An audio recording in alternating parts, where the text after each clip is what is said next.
Welcome to Booksnoop's YouTube channel. Today I'll be reviewing Jane Austen's romantic novel, Pride and Prejudice. This novel is widely considered to be a classic and a quality example of elevated literature. It tells the story of a young woman in Regency-era Britain who, along with her sisters, is tasked with making an advantageous marriage for the sake of herself and her family. The writing itself is of the highest standard, and Austen is held in high regard for her wit, sense of humor, and use of verbal irony. She falls into some brief traps of telling, not showing, but these are easily dismissed as a result of the times, as this is essentially the style of writing which existed back then. This being said, the novel is definitely geared towards an educated audience. Those who are not familiar with or simply do not enjoy classical literature will find her work difficult to appreciate. Reading this book for fun requires patience for the formal style and slow pacing, as well as an understanding of the time period and even the literary devices used.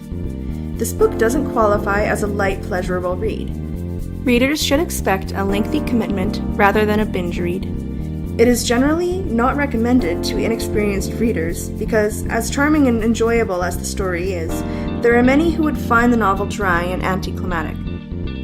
The novel lends itself quite well, if not better, to film adaptations and live performances.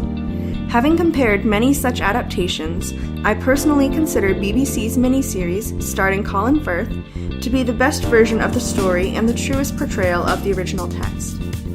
The novel provides an excellent commentary on the society at the time, and leaves readers with valuable lessons on top of this.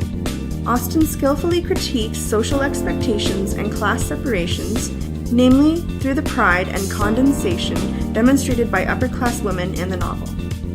Meaningful reflections also enter into her dialogue, such as vanity versus pride and marriage versus affection.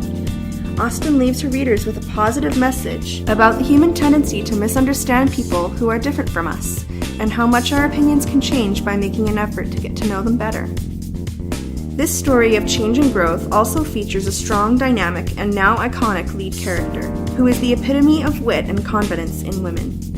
And while the text features many dynamic characters, Austen manages to keep their qualities and mannerisms distinct. All commentary aside, let's look at the rubric. Attempting to judge the novel as objectively as possible, I have given Pride and Prejudice the following scores. For quality of writing, level 4. For readability, level 2. For pacing, level 2. For story uniqueness, level 4. For theme/message, level 4. For characters, level 4. For engagement, level 3. For quality of dialogue, level 5. For setting, level 3. For plot, level 4. This gives the book a total score of 70. You can compare this to the rating of 84 on Goodreads. Please keep in mind that because of the design of the rubric and the virtual impossibility of receiving 5 in every category, any score of 70 or above is considered very good. Now for the genre breakdown. 5 stars in drama and humor, 2 stars in romance, and 5 stars in classical literature. Other genre tags you can consider are mundane/slice of life and period fiction. My personal opinion of the book is that it is very intelligent, funny, and highly enjoyable, and definitely an iconic example of classical literature. Pride and Prejudice by Jane Austen is focused on amusing and intelligent dialogue rather than detailed description. The story is driven more so by rich conversation and character growth, and less so by plot elements. If you're looking for an engaging book with movie-like pacing, this is definitely not for you.